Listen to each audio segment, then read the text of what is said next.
Барлығына сәлем. Көптен бері видео жасамай кеттім. Бүгін қайтадан видеоны ютубқа 3 күн сайын видео салуды қолға алмақшымын. Бұл жолы көбінесе медицина тақырыбында болады. Студент медиктерге арналған тақырыптар. Енді көп созбай бастайтын болсам, бүгінгі менің айтайын деп жатқаным, көп медиктер білетін ол PubMed немесе Cochrane сияқты медициналық журналдар мен сайттармен оларда ақпараттарды іздеу керек. Олардағы ақпараттарды көбісі қалай іздеу керек екендігін, қалай тиімді жұмыс жасау керектігін білмейді. Сол себепті де мен қазір қалай PubMedпен қолдану керек екендігі жайлы айтып беретін боламын. Видеоны соңына дейін көріп, лайк басып, достарыңызбен бөлісіп қойыңыздар. PubMedке телефонмен де кірсе болады, және компьютермен де кірсе болады. Бірінші интернетке Яндекс болсын, Google болсын, PubMed деп жазып аламыз. Орысшада жазуға болады. Бірінші шығып тұрған сайт, яғни птичкамен сол сайтқа басамыз, PubMed деп. Міне, PubMed сайты ашылды. Менде компьютерде қазір сразу автоматический перевод тұр. Мен ағылшын тілін жақсы білемін деп айта алмаймын.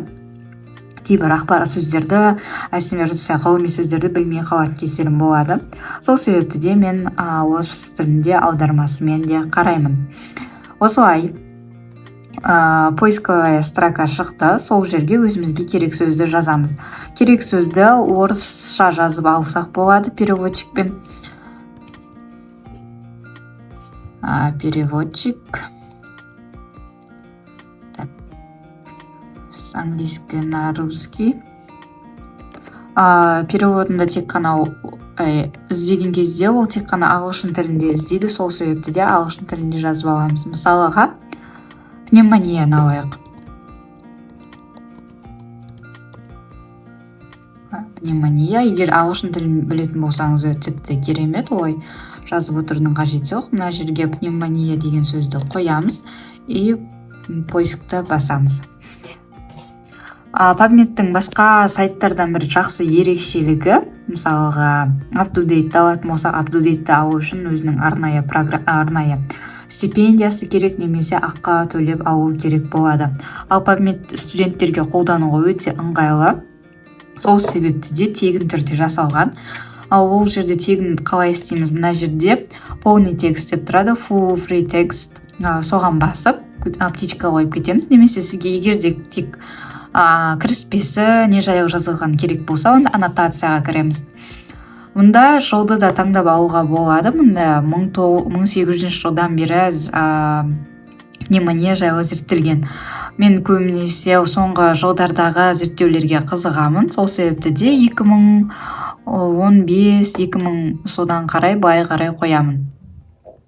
Бұл арқылы өзімізге керек информацияларды ішінен таңдап алу оңай болады. Оның 2010 мен 24 жылдың арасында 281 мың зерттеу жүргізілген екен. Және де мұнда кітаптар, немесе клиникалық зерттеу, метаанализ, рандомизированное исследование, обзор, немесе систематический обзор жасалған. Публикация, соңғы 1 жылдағы публикацияларды қарай аламыз, 5 жылдағы, 10 жылдағы, немесе өзіміз таңдап істесек болады. Міне мұнда бізге ауруханадан тыс бактериалды пневмония үлкендердегі, яғни обновление деп тұр, жаңартылғаны жазылған. Ішіне кіріп қарайтын болсақ, мына бірінші аннотация деп тұрады. Мұнда кіріспе бөлімі пневмонияның не екендігі, ол Индияда жасалған зерттеу екен. Мысалға, Индияда ма? Зерттеген адамдардың аттары, олар жайлы да тексеріп іздеп көрсеңіздер болады. Кілт сөздері арқылы сізге ақпаратты тауып береді. Ары қарай, астына қарай түсетін болсақ, осы тақырыпқа ұқсайтын статьялар шығады, бірақ бұл жерде жазылудары басқа болуы мүмкін. Қызық, ішіне кіріп қарап көруге де болады. Енді мына тақырыптың толық жайлы, мұнда full free text деп тұр, яғни толық тегін тексті.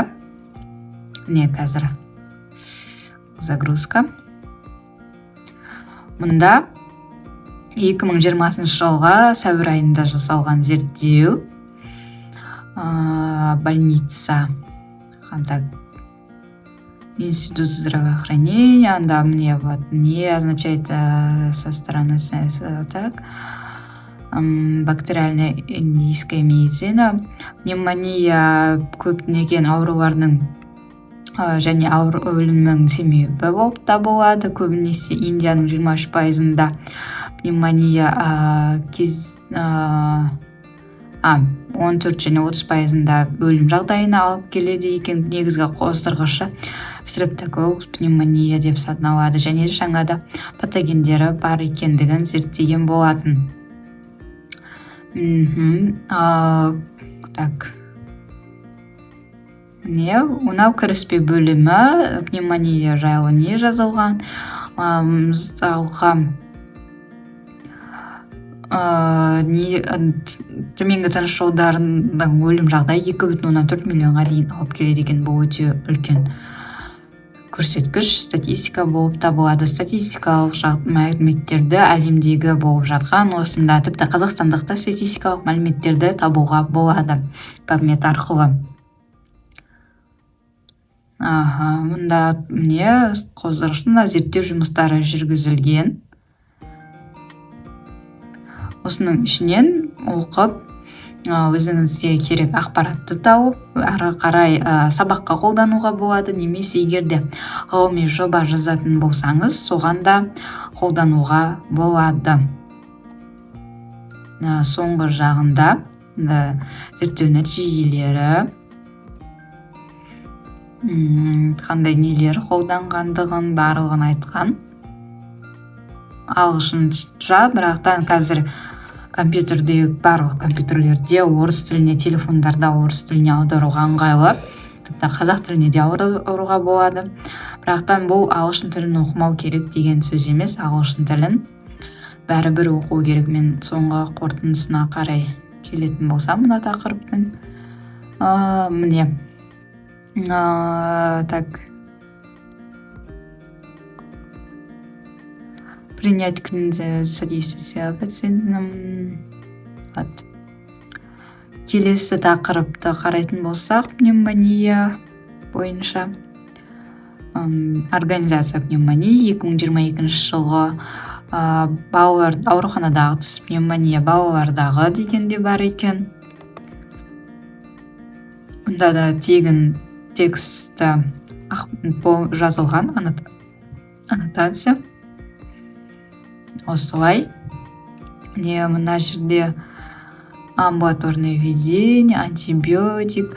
Осындай нелердің ішінде антибиотикті қолдануға бола ма, болмай ма, қандай антибиотиктерді қазір әлемдік тәжірибеде қолданып жатқандығы жайлы біле аламыз. Назарларыңызға рахмет. Сіздерге пайдалы болды деген ойдамын. Өз каналға тіркеліп, астына өз ойларыңызды қалдырып кетіңіздер.